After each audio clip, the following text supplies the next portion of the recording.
Al-Mu'alib rahimahullah ta'ala wa nafa'ana bi'ulumihi fid dharaini amin. Wa an Urwah an Abi, diriwayatkan daripada Urwah an Abi, dari bapaknya Urwah, qala Musa. Ini riwayat daripada Nabiullah Musa alaihi salam.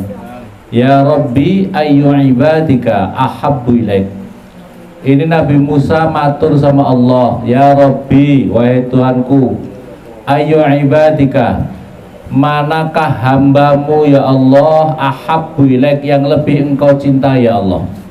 Nabi Musa matur sama Allah, manakah, siapakah hambamu ini yang paling kau cintai ya Allah? Qala, berkata sahabat Nabi Musa, qala, bersabda siapa Allah, alladzi yatasarra'u ila hawaya kama yatasarra'un nasru ila hawahu. Ini jawabnya Allah Subhanahu wa taala. Orang yang paling dicintai oleh Allah Subhanahu wa taala itu siapa? Adalah alladzi, yang yatasarra'u, yang cepat-cepat, siapa orang, ila hawaya, pada kemauanku, kama yatasarra'un nasru, sebagaimana cepatnya burung raja wali, ila hawahu, pada kemauannya burung raja wali. Walladzi yaklafu bi'ibadi as-solihin kama yaklafu sobiyu bisaddi. Ya, dan seseorang yang membebankan membebankan bi'ibadi, hambaku, membebankan hamba-hambaku yang soleh, dirinya terbebani sebagaimana dirinya sebagaimana anak kecil terbebani, atau dia lagi sangat terbebani dengan sati, artinya dengan susu, dengan susu. Perhatikan di sini. Jadi siapa hamba-hambaku yang paling dicintai oleh Allah? Orang yang paling dicintai oleh Allah, firman-Nya Allah SWT adalah orang yang sangat berupaya cepat-cepat. Orang yang berupaya sangat cepat untuk memenuhi kemauannya Allah. Jadi Allah maunya apa? Kita ini diciptakan oleh Allah, maunya Allah itu apa? Kalian tahu apa tidak? Kita diciptakan oleh Allah, maunya Allah menciptakan kita itu apa? Untuk apa? Untuk menjadi hambanya perut atau menjadi hambanya Allah? Menjadi hambanya hawa nafsu atau hambanya Allah? Menjadi hambanya jabatan atau hambanya Allah? Maka kalau kita sudah tahu bahwa tujuan Allah untuk menciptakan kita adalah untuk menjadi hambanya, maka orang itu berupaya secepat mungkin, berupaya semaksimal mungkin untuk betul-betul menjadi hambanya Allah Subhanahu wa ta'ala. Itulah yang dimau, itulah yang paling dicintai oleh Allah. Sebagaimana digambarkan di sini, sebagaimana burung raja wali kalau punya mau, itu dia akan terbang dengan sangat cepat. Lihat burung raja wali, kalau dia sudah punya mau, mana sasaran yang mau diambil, maka burung raja wali itu langsung cepat menukik dengan cepat untuk menangkap apa yang dimau. Yang dimau oleh burung raja wali seperti mau mendapatkan mangsa yang ada di darat, mau di laut, langsung terbang dengan cepat. Nah, seperti itulah seharusnya seorang hamba untuk cepat-cepat berupaya untuk menjadi hambanya Allah, itu berupaya secepat mungkin seperti itu. Dan sebagaimana walladzi, dan digambarkan di sini adalah sebagaimana inilah orang yang dibebankan orang-orang Islam sebagai orang-orang soleh, itu seperti ini. Sebagaimana dirinya sebagaimana anak kecil, bayi, dia terbebani kalau dirinya terlepas daripada air susu ibunya, ASI ibunya, maka dia sangat susah, sangat menderita bayi itu. Walladzi yaghdabu, perhatikan yang berikutnya lagi, hamba yang paling dicintai Allah itu apa? Walladzi yaghdabu idza utiyat maharimi. Dan orang yang paling dicintai Allah itu siapa? Adalah orang yang marah idza utiyat, ketika didatangkan padanya perkara-perkara yang diharamkan oleh diriku, yaitu oleh Allah SWT. Dirinya ikut marah, dirinya tidak suka, dirinya berupaya menolak. Kalau memang orang itu didatangkan perkara-perkara yang diharamkan oleh Allah Subhanahu kama yaghdabun namir, sebagaimana marahnya macan, harimau, sebagaimana marahnya harimau, ya. Jadi perhatikan di sini. Jadi hambanya Allah yang paling dicintai oleh Allah itu adalah sebagaimana apa itu dia marah ketika hal-hal yang diharamkan oleh Allah. Misalnya ya, misalnya anak kamu punya teman kamu lakukan perkara yang diharamkan oleh Allah, kamu jangan happy, jangan ikut mendukung, tapi paling tidak kamu berupaya untuk menolak, tidak suka, minimal ingkar di dalam hati atas kemungkaran itu. Sebagaimana marahnya harimau pada dirinya sendiri. Jadi marah kali harimau, marah itu kayak apa marahnya harimau? Fa innan namira idza ghadiba li nafsih, karena sesungguhnya harimau ketika marah atas dirinya sendiri itu lam yubali qallan nas am qasu. Maka harimau itu kalau marah tidak peduli lagi manusia sedikit atau banyak, diterjang saja, diserang saja. Itulah marahnya harimau. Orang seperti ini yang paling dicintai oleh Allah Subhanahu. Tapi yang memang Nabi Musa, kisah Nabi Musa ya, perjuangan itu mesti ada resikonya. Perjuangan amar ma'ruf itu pasti ada resiko. Wong kamu berpejuang kemungkaran saja ada resikonya. Ada resikonya tidak? Ada resikonya. Sabung ayam, suka sabung ayam bisa ditangkap polisi apa tidak? Berarti ada resikonya apa tidak? Ada resiko. Di samping ditangkap polisi, masuk neraka lagi. Resikonya masuk neraka. Ya, orang melakukan kejahatan, mencopet, mencuri, korupsi, bisa ditangkap polisi apa tidak? Itu hukum dunia, hukum akhirat masuk neraka. Nah ini pasti ada resikonya, apalagi amar ma'ruf nahi munkar untuk mencari ridhonya Allah, untuk mencari surganya Allah Subhanahu. Resikonya pasti ada, dibenci orang minimal, ya, dibunuh diantaranya, ya. Nabi Musa juga pernah difitnah, ya. Nabi Musa juga pernah difitnah. Yang sangat masyhur adalah dakwahnya Nabi Musa kepada Fir'aun. Akhirnya dikejar sampai kemudian melewati samudra, lautan, sampai dengan seluruh umatnya Nabi Musa alaihissalam. Ketika Nabi Musa juga pernah berdakwah sama orang kaya. Tadi itu berdakwahnya Nabi Musa kepada pejabat yang dolim. Siapa pejabat yang dolim Nabi Musa? Fir'aun. Tapi ada seorang yang kaya raya. Wah, kaya raya didakwai oleh Nabi Musa. Tapi akhirnya dia juga menjadi fitnah. Pokoknya fitnahnya orang dakwah seperti itu.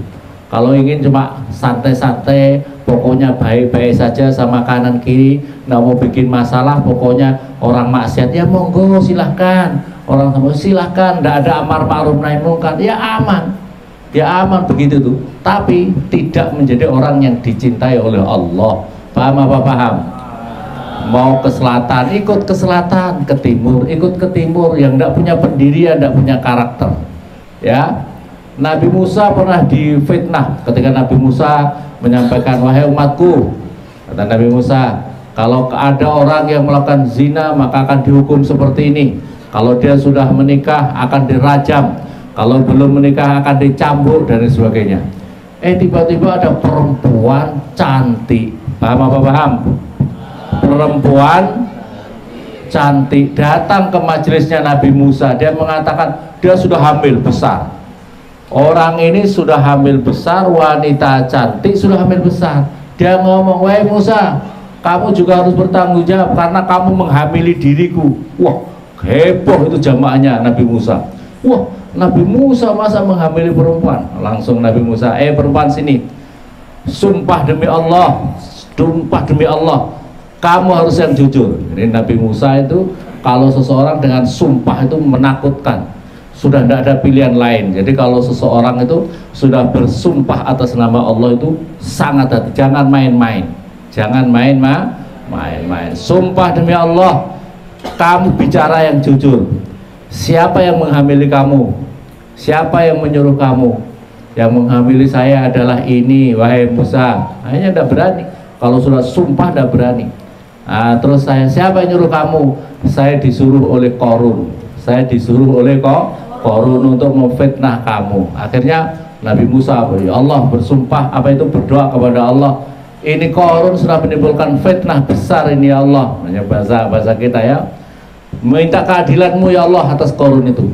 Qarun yang kaya raya, luar biasa kaya raya itu, kemudian ditenggelamkan gedungnya, rumahnya, seluruh fasilitas kekayaannya ditenggelamkan oleh Allah beserta Qarun dan keluarganya. Masya Allah. Na'udzubillah summa na'udzubillah. Artinya apa? Setiap perjuangan dalam amar ma'ruf nahi mungkar untuk menggapai ridho Allah pasti harus ada mujahadah, ada resiko, ada ada perjuangan, ada resiko perjuangan. Yang penting kita harus berupaya.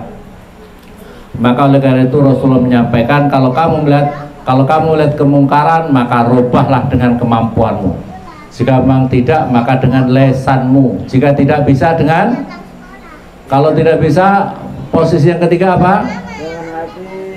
Yang ketiga apa?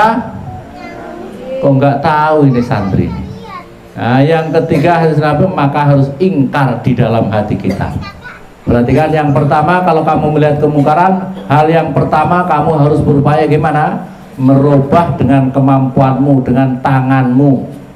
Kalau tidak bisa, maka dengan lesanmu. Kau ngomong, kamu jangan gitu, jangan mungkar seperti itu, jangan melakukan maksiat itu. Yang kedua, yang ketiga apa? Ingkar dengan hati. Jangan mendukungnya, jangan mendukungnya. Paham apa paham? Wahada utawi ini ya dulu itu menunjukkan apa? Hada ala fadilatil hisbah ma'asyiddatil khawf, atas fadilahnya mawas diri ma'asyiddatil khawf, beserta sangat-sangatnya takut kita kepada Allah Subhanahu wa taala. Waqala, dan berkata siapa Abu Dzar, qala berkata siapa Abu Bakar As-Siddiq radhiyallahu anhu, radhiyallahu, semoga memberikan ridha siapa anhu kepada Abu Bakar Siddiq, ya Rasulullah, wahai utusannya Allah, kata Abu Bakar Siddiq, hal min jihadin ghairi qitalil musyrikin, ya Rasulullah, apakah ada jihad selain memerangi orang-orang musyrik? Faqala Rasulullah, maka bersabda siapa Rasulullah sallallahu alaihi wasallam, na'am ya Abu Bakar, iya ada wahai Abu Bakar. Innallaha tabaraka wa ta'ala, sesungguhnya Allah maha berkah, maha luhur siapa Allah itu, mujahidin, ada orang-orang yang jihad fil ardi, di muka bumi ini, afdal minasyuhada, lebih utama dari orang-orang mati syahid. Orang-orang yang jihad tapi lebih utama dari orang-orang yang mati syahid. Ahyaun marzukuna, dia dalam keadaan hidup dan dalam keadaan menikmati rizki dari Allah Subhanahu wa taala. Yamsuna 'alal ardi, dia masih bisa berjalan di muka bumi ke sana kemari. Yubahillahu bihim malaikatas sama, yubahi, yang membanggakan siapa Allah, bihim, sebab mereka, al malaikatas sama, para malaikat-malaikat yang ada di langit. Wa tuzayyinu lahum al jannah, dan bersolek baginya al jannah, apa, surga. Kama tazayyanat Ummu Salamah li Rasulillah, sebagaimana bersoleknya istri Rasulullah Ummu Salamah untuk Rasulullah sallallahu alaihi wasallam. Faqala, maka berkata siapa Abu Bakar radhiyallahu anhu, ya Rasulullah, waman hum, waman, dan itu siapakah hum, utai mereka itu ya Rasulullah? Qala, bersabda siapa Rasulullah, hum, mereka itu adalah al-amiruna bil ma'ruf wan nahuna 'anil munkar, orang-orang yang berupaya menegakkan amar ma'ruf nahi mungkar, wal muhibbuna, orang-orang yang mencintai fillahi, di dalam Allah, orang-orang yang sangat mencintai Allah, wal mubghiduna fillah, dan orang-orang yang membenci juga karena Allah.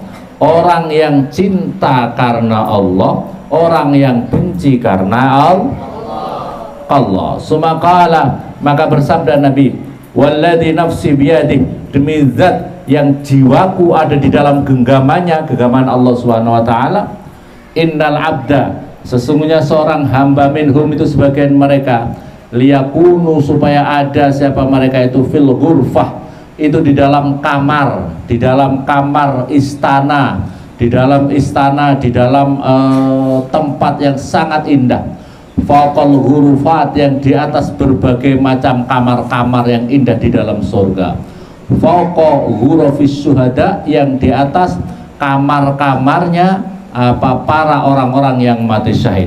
Padahal orang mati syahid itu sudah istimewa. Orang mati syahid itu masuk surga dan dia mau kemana saja. Loh, ini ada orang posisi di atas orang yang mati syahid. Masya Allah. Lil ghurfah minha, orang yang amar ma'ruf nahi mungkar ini posisinya lebih tinggi daripada orang yang mati syahid. Lil ghurfah minha, di tempat ghurfah itu, di kamar surga itu, dia itu ada salah sumiati alfi bab, yang kamar itu ada 300.000 pintunya. Bayangkan, pintunya saja 300.000, ya, paham? Pintunya bukan pintu yang kecil-kecil, pintunya mewah-mewah, pintu surga. Pintunya saja berapa? 300.000 pintu. Minha, sebagian daripada pintu itu ada dicampur dengan yakut, permata merah, wazamrud, zamrud al-ahdor yang hijau, zamrud yang hijau. Ala kulli babin nur, atas setiap pintu itu ada cahaya. Wa inna rajul minhum, dan sesungguhnya satu orang laki-laki sebagian mereka, la yuzawwaju bisalasimiati alfin hawra, akan dinikahkan dengan 300.000 bidadari. Masya Allah. Paham apa paham? 300 berapa? 300.000 bidadari. Ya Allah, nggak usah ngongkosi. Kalau kamu punya istri di rumah di dunia, satu saja sudah menghabiskan makannya, apa enggak? Setiap bulan harus bayar berapa kira-kira punya istri? Punya istri satu, punya anak 10. Wah, umpamanya ya, kira-kira ongkosnya berapa per bulan? Nah, ngojek cukup apa enggak? Ya, Masya Allah. Lah ini di sana punya istri 300.000 bidadari. Qasiratut tarfil ain, yang sangat qasiratut tarfi itu, qasiratut itu yang memendekkan matanya, yang yang cantik dan rupawan. Cantik dan maksudnya qasirat itu yang memendekkan itu artinya matanya para bidadari itu bukan jelalatan, ya, makanya disebut dengan pandangan matanya itu tidak terlalu beda. Kalau cewek-cewek sekarang, ya, cewek-cewek sekarang itu kalau lihat soleh atau soleha apa tidak, itu lihat matanya. Kalau matanya jelalatan, apa saja dilihat, ada orang lewat 1000, dilihat 1000, dikomentari semua, oh ini, wah, segala macam. Ini orang yang mata jelalatan, semua orang dilihat. Laki-laki, maksudnya laki-laki, dikomentari lagi segala macam. Pokoknya orang ini jelalatan, mata jelalatan. Tahu mata jelalatan? Bidadari itu tidak, wanita-wanita istimewa, wanita-wanita yang sangat indah dan rupawan, sangat cantik, elok rupanya, Kullama iltafatan, maka ketika melirik bidadari ila wahidatin, pada salah satu, kullama iltafta, ketika kamu melirik, kamu memandang dia, ila wahidatin minhunna, pada salah satu daripada bidadari yang 300.000 ini, fanadhara ilaiha, maka kemudian memandang kepada itu bidadari. Aku lelaha atas kuryauman kada, mas, bahasanya adalah mas, apakah kamu ingat pada hari ini, jam ini kamu begini? Maksudnya apa? Amarta bil ma'ruf wa nahaita, pada jam ini, kamu hari ini, jam ini, kamu kan ajak amar ma'ruf nahi mungkar sama temanmu itu mau maksiat tapi kamu ajak baik, temanmu itu mau ninggalin sholat tapi kamu ajak baik, temanmu itu tidak mau jamaah terus kamu ajak berjamaah, itu berarti amar ma'ruf nahi mungkar. Orang yang suka ngajak temannya kebaikan seperti ini, mencegah kemungkaran, dia itu akan diingatkan nanti sama bidadari, sama istri-istri kamu di dalam surga. Amin Allahumma. Kamu nggak ingin orang itu harus punya apa namanya, punya kemauan yang tinggi gitu. Jangan punya apa ini, kemauan yang rendah, punya selera yang tinggi. Paham? Punya selera yang tinggi. Kamu jangan yang penting istriku cantik di dunia, sholat kah ndak urusan, ahli maksiat kah ndak urusan. Itu namanya selera rendah. Karena apa? Dia hanya bisa berkumpul di dunia saja, tapi nanti di akhirat ndak bisa kumpul, sama-sama masuk neraka. Itu namanya selera yang rendah. Jadilah orang yang punya selera tinggi, yang kamu bisa bertemu dengan kekasihmu di surga nanti, para bidadari. Amin Allahumma. Masya Allah. Siapa orang yang dapat seperti ini? Orang yang suka menegakkan, ambil bagian dalam amar ma'ruf nahi mungkar, cinta karena Allah, membenci karena Allah. Paham apa paham?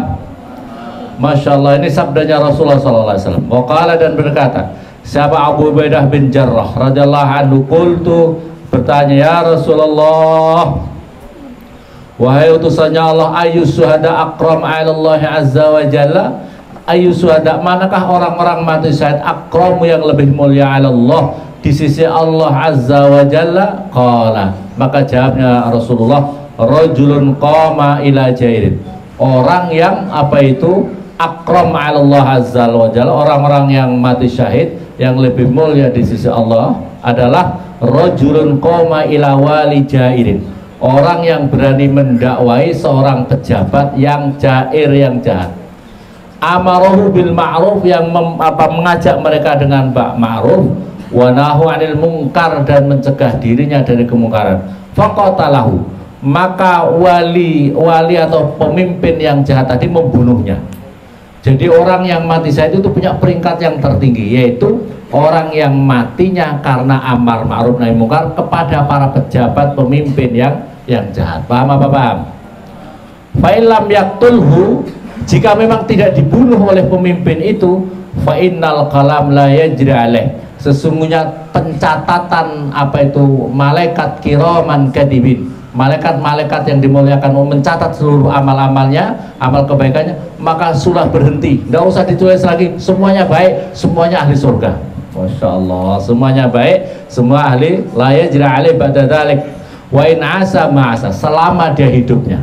Jadi kalau berani kamu dakwah sama pemimpin yang jahat, kau datang kepada Pak Gubernur, assalamualaikum Pak Gubernur, selamat pagi Pak Gubernur, kamu siapa? Saya santri Nurul Anwar Pak Gubernur. Ada apa? Saya mau mengajak Pak Gubernur, mari Pak Gubernur, supaya menjadi kita ini masuk surga, di dunia mulia, di akhirat masuk surga, yaitu Pak Gubernur jangan korupsi ya. Oh, pokoknya gitu ya. Berani apa berani? Berani apa berani?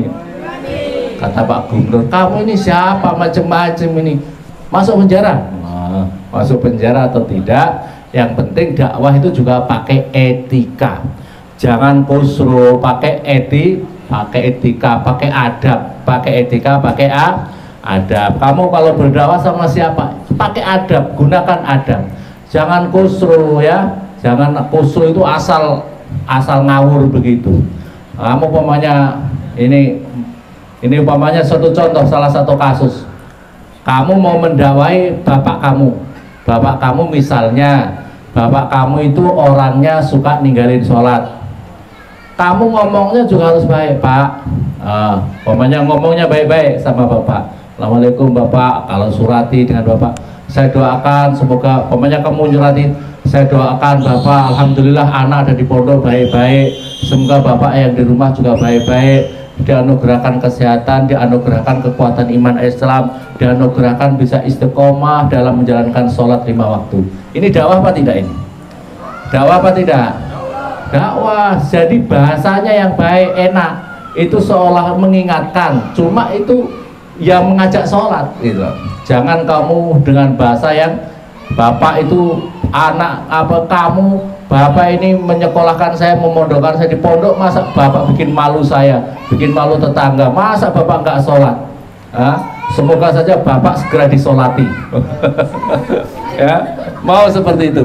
Kira-kira bapak kamu menerima dakwah kamu seperti itu apa tidak? Langsung besoknya kamu udah diongkosi lagi dan dikirimi ongkos. Paham apa paham? Harus pakai adab, pakai tata krama.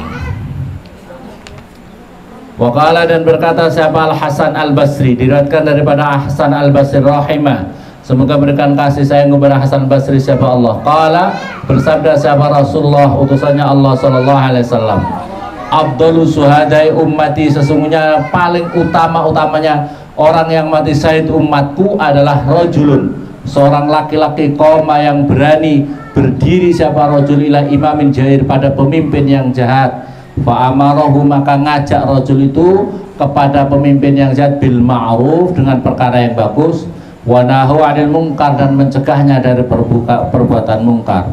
Faqatala, maka membunuh siapa imam jairhu kepada rajul, ala dzalik, atas itu dakwah.